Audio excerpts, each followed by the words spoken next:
Good morning সবাইকে। আর Sayani সুপ্রিয়ার blog চ্যানেলে তোমাদের সবাইকে অনেক অনেক স্বাগতম, অনেক অনেক ভালোবাসা।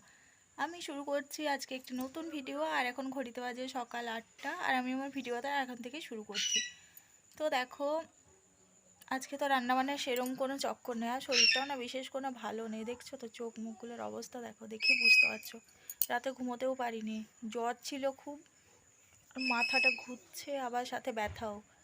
তো মেয়ে ঘরের মধ্যে বসে আছে আর আমি বাইরেটাতে একটু বসেছি। আজকে যেহেতু রান্না বান্না নেই, কারণ আজকে আমাদের পাড়াতে পুজো, মা শীতলার পুজো হবে। তো ওই জন্য ভোরবেলা উঠে রান্না করেছি। সেই 4টার সময় উঠেছি, উঠে রান্না বান্না সেরেছি। তারপরে আবার একটু শুয়েছিলাম মেয়েকে সাথে নিয়ে, দিয়ে উঠে ব্রাশ করে এখন একটু বসেছি। খাওয়া দাওয়ার তো কোনো ব্যাপার নেই, উপোস করে আছি, পুজো দিতে যাব। শাশুড়ি মা যেহেতু জমিনে গেছে, তাই আমাকেই পুজো দিতে যেতে হবে। তো শরীরটা একদমই ভালো লাগছে না, দেখো, দেখতেও কেমন একটু লাগছে না, চোখগুলো ফুলে গেছে, এত ঠান্ডা। এমন বাজে একটা ওয়েদার না, কালকে একটু সন্ধেবেলা বৃষ্টি পড়লো, খুবই কম। আজকে আবার মেঘ করে আছে, কী যে হবে। আবার এই দেখো মেয়ে চলে এসছে, মেয়েরও ঠান্ডা লেগে গেছে, নাক দিয়ে জল পড়ছে। দেখো কিরম মেঘ করে আছে, দেখো, কালকে অনেকগুলো জামা কাপড় ধুয়েছি, তো সেগুলো যে কি করে পরিষ্কার হবে। এটা দেখা যায় না বাবা, এটা সামনের দিকে দেখা যাচ্ছে।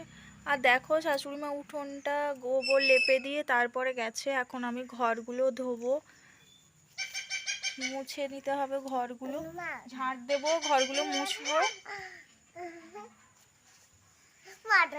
তাহলেই হচ্ছে যে কাজ কমপ্লিট। তারপর স্নান টান করবো। বাবা উঠে না, ওই জল আছে। আমি স্নান টান করে শাড়িটা পাল্টে নিয়েছি, আর সিঁদুর আলতা সেরকম কিছুই পরিনি, কারণ এখানে আমাদের নিয়ম আছে আজকে মায়ের কাছে আগে সিঁদুর আলতা তেল এগুলো দেওয়া হবে, তারপর আমরা সবাই সেগুলো ব্যবহার করব। তো সেরকম কোনো সাজগোজের ব্যাপার নেই, শুধু শাড়িটা একটা ধোয়া শাড়ি পরে নিয়েছি, আর প্রসাদগুলো গুছিয়ে নেব। তো দেখো এখানে না অনেক কিছু নিয়ম আছে, কথাই বলে না জসমিন দেশে যদাচার, তো যেখানে যেরম নিয়ম। তো দেখো এখানে আলাদা আলাদা অনেক কিছু প্রসাদও দেওয়া হয়, তো আমি সেগুলো গুছিয়ে নিচ্ছিলাম। সবগুলো ভালো করে গুছিয়ে নিয়ে যেতে হবে, কারণ ওখানে খুঁজলে তো আর পাওয়া যাবে না। আর আমি প্রসাদগুলো খুলে নিয়ে যাব, ওখানে না প্রতিটা প্রসাদের আলাদা আলাদা পুজো হয়, তা নাহলে তো এমনি গোটা প্রসাদ নিয়ে গেলেই হয়, কিন্তু সেরম হবে না, আর ওখানে কেয়ার করবে। তাই ভাবছি যে বাড়ি থেকে ঢেলেই নিয়ে যাব সবগুলো একসাথে, তাহলে সুবিধা হবে পুজো দিতে। আর প্যাকেটের মধ্যে যদি থাকে না, তাহলে ওই প্যাকেটেই রয়ে যাবে, কেউ আর হাত দেবে না। তো তাই ঢেলে নিয়ে গেলে পুরো প্রসাদটার পুজো দিয়ে দেবে ওরা। আর এখানে দেখো এই ব্যাগের মধ্যে আছে হাতি আর ঘোড়া, 3 জোড়া আছে, 3টে জায়গাতে দেওয়া হবে। আমাদের এখানে 3টে পুজো হয় এখন, বাসন্তী আর মা শীতলা আর হচ্ছে যে গরম। তো দেখো আমি সেগুলোকে আবার ঠিকঠাক করে দেখে নিচ্ছি যে ভাঙাচোরা কিছু হয়েছে না কি। বাজার থেকে আনা হয়েছে, তো বাইকে করে এনেছে, অনেক সময় ঠোকাঠুকিতে ভেঙেও যেতে পারে, তো ঘরে যদি দেখে নিই, কারণ কোনো ভাঙাচোরা জিনিস দেওয়া যাবে না। তো তাই শাশুড়িমা বললেন যে একটু দেখে নাও যদি ঠিকঠাক আছে কিনা নেই, তাহলে ওখানে গিয়ে দেখবো যে ঠিকঠাক নেই। তো আমি ওগুলোকে বার করে করে রাখছিলাম, আর মেয়ের দিকে তাকিয়ে তাকিয়ে দেখছি, ও যদি আসে না বলবে আমায় দিয়ে দাও, কিছু করার নেই, আর দিলেই তো মাটির জিনিস এক্ষুনি ভেঙে ফেলবে। এগুলো না আগের বার কিনেই রেখেছিলাম, আমাদের গ্রামের দিকে বিক্রি হতে আসে, কিন্তু এবারে আসেনি বলে বাজার থেকে কিনে আনতে হয়েছে। আর এখানে দেখো শাশুড়িমা স্নান করে ওই পাতাগুলো দিয়ে, শাল পাতা দিয়ে খালা বানাচ্ছে। এগুলোর মধ্যে অনেক কিছু নিয়ে যাওয়া হবে, তোমাদেরকে দেখাবো দাঁড়াও কী সব। আমি যেহেতু এটা বানাতে পারি না, তাই শাশুড়িমার জন্যই ওয়েট করছিলাম। উনি স্নান টান করে এই দেখো বানিয়ে দিচ্ছে। এবারে একটাতে দেওয়া হবে সিঁদুর,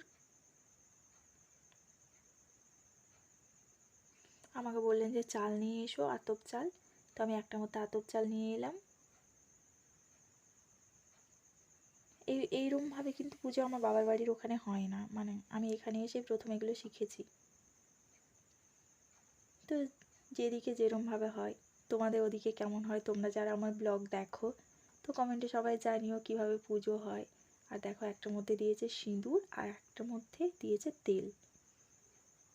এগুলোর আজকে ওখানে পুজো হবে, তো তেলটা কোথায় বসাবো ঠিকঠাক জায়গায় করতে পারছিলাম না, অল্প তেল না পড়ে যাবে, আর ওটা ওই শালপাতার মধ্যে ওরমভাবেই দিতে হবে, যেমনি বোতলে করে নিয়ে গেলাম বা কিছু এরম নিয়ে যাওয়া যাবে না। তো দেখো আমার গোছানো প্রায় কমপ্লিট হয়ে গেছে, এবার ঘরে দরজা টরজা বন্ধ করে বেরোলেই হলো। তো আমি প্রসাদ দিয়ে আবার বাড়ি এসেছিলাম, এসে ফোনটা নিয়ে গেছি। তো দেখো এটা হচ্ছে, এই যে দেখছো এখানে হাতি ঘোড়া দেওয়া আছে একটা গাছের তলায়, এটা হচ্ছে মা বাসন্তীর থান।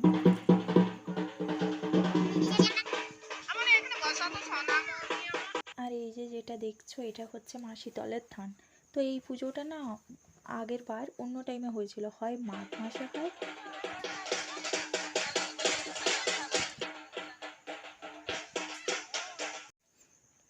না হলে চৈত্র সংক্রান্তি বা চৈত্র মাসের যে কোনো মঙ্গলবার বা শনিবার পুজো হয়।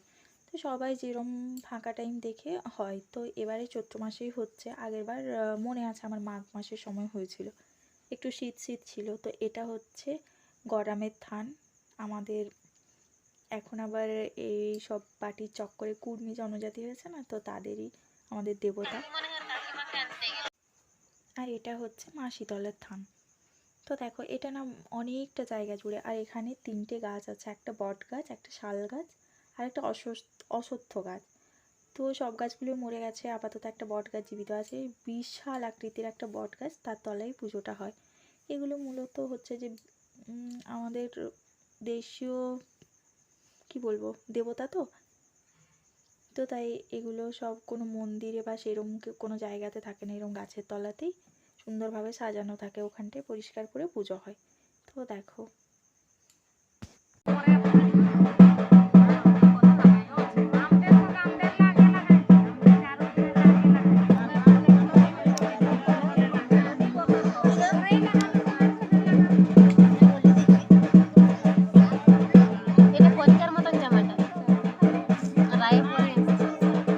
ভগবান ভিতরেলা বার করে করে আসছে, এইটাকেও নোংরা কর, এইটাকেও নোংরা কর, এইটাকেও নোংরা কর, এইটাকেও নোংরা কর, আর আমিও কিনি।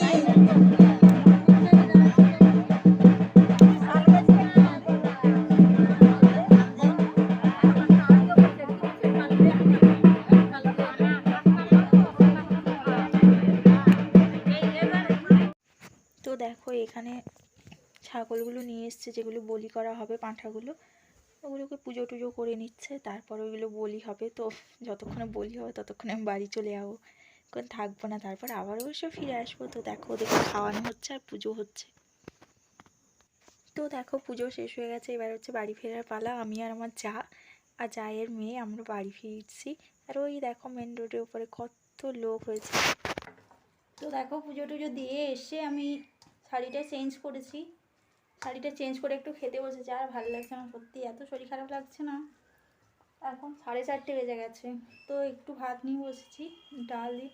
আর এটা সেই ভোরের রান্না, এখন আর ভালোও নেই, খেতেও ইচ্ছে করছে না।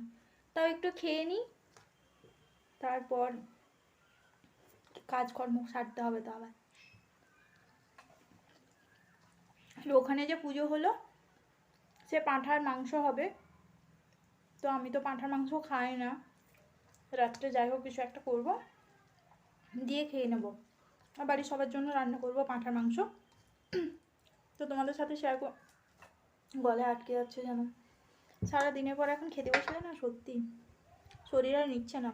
তাড়াতাড়ি খেয়ে আবার ওষুধ খাবো, চোখ মুখের অবস্থা দেখো, দেখেই বুঝতে পারছি অসুস্থ লাগছে না। তো চলো আমি খেয়ে নিই, ততক্ষণ তোরা টাটা।